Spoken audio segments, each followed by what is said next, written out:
Bonsoir. Bonsoir. Vous Peter. avez passé des Merci diplômes beaucoup. d'entraîneur aux côtés donc de Thomas Tourelle et vous avez suivi sa progression, évidemment.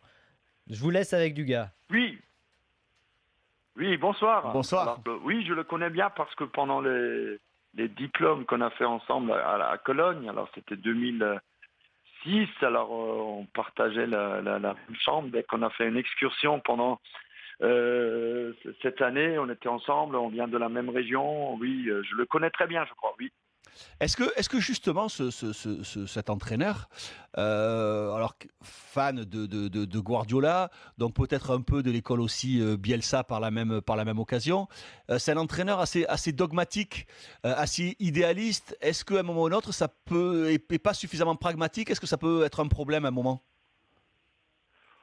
Ouais, je ne vais pas aller si loin que ça, mais comme vous dites, alors c'est vraiment quelqu'un qui est comme Guardiola, parfois il est même un peu génial. Il y a beaucoup de très très bons coachs en France, en Allemagne, partout. Mais lui, il a ce petit extra, je dirais. Alors, il voit plus rapidement, il voit plus loin. Alors, dès qu'il s'agit de la tactique, alors comme ça, pour moi, c'est vraiment quelqu'un d'extraordinaire.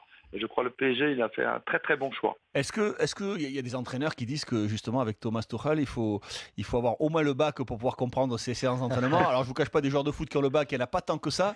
Est-ce que ça va pas poser problème à un moment ou à un autre que les choses soient trop compliquées aussi, trop cérébrales? Et quelle est justement sa méthode pour pouvoir faire comprendre ça aux joueurs? Parce que les joueurs en général, ils aiment pas quand c'est trop tactique à l'entraînement, quand il y a trop de vidéos, Ouais. quand il y a trop de complications, quand les choses, notamment les Brésiliens, notamment, qui aiment bien jouer avec leur sensibilité, comme quand ils jouent dans la cour de l'école ou dans la rue, quand c'est trop tactique à un moment ou à un autre, les joueurs, ils ont du mal avec ça. Comment faire passer ce message pour que les joueurs l'acceptent?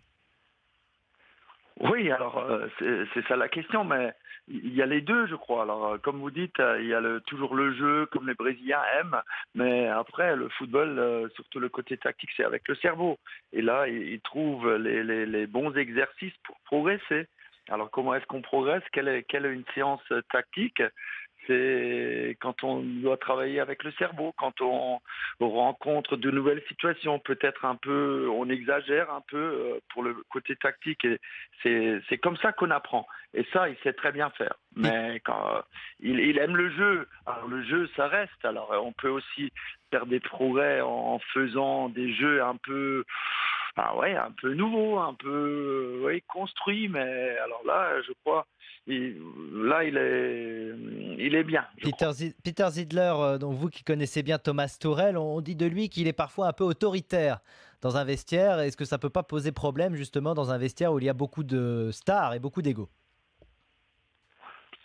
Oui, alors là, on a parlé un peu de Aubameyang, et c'était son joueur, mais Aubameyang, alors il a été une fois, il est allé, je crois, ouais, il est allé à l'étranger même, et c'était interdit, comme ça, il a puni, c'était réglé. Alors, il a quand Mais même autoritaire un aussi bon sur la contact avec les diététique, sur joueurs, des même choses comme avec les ça. plus grandes stars. Hmm. Alors, par exemple, demander, je connais pas exactement sa relation, mais demander à Guerreiro, le joueur qui a joué à Lorient, demander à Ousmane Dembélé, je crois qu'il a un bon contact avec les joueurs. Bien sûr, parfois, il faut montrer qui est le patron, il sait faire aussi. Mais, alors, il sait qu'il aime ses joueurs, déjà ça. Ça, je sais, ouais, j'ai eu beaucoup de discussions avec lui là-dessus. Oui, c'est clair.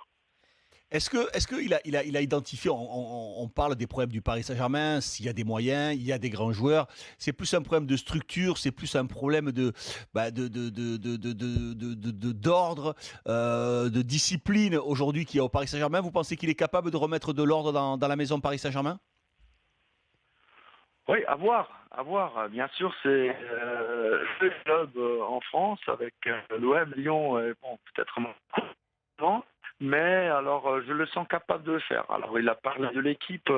Alors c'est d'abord think the team first, comme les Anglais disent. Alors là, Ouais.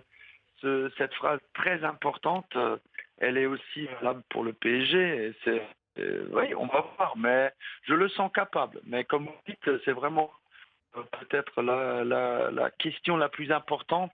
Est-ce qu'il arrive à imposer cet esprit d'équipe dans le vestiaire et aussi dans le groupe au complet.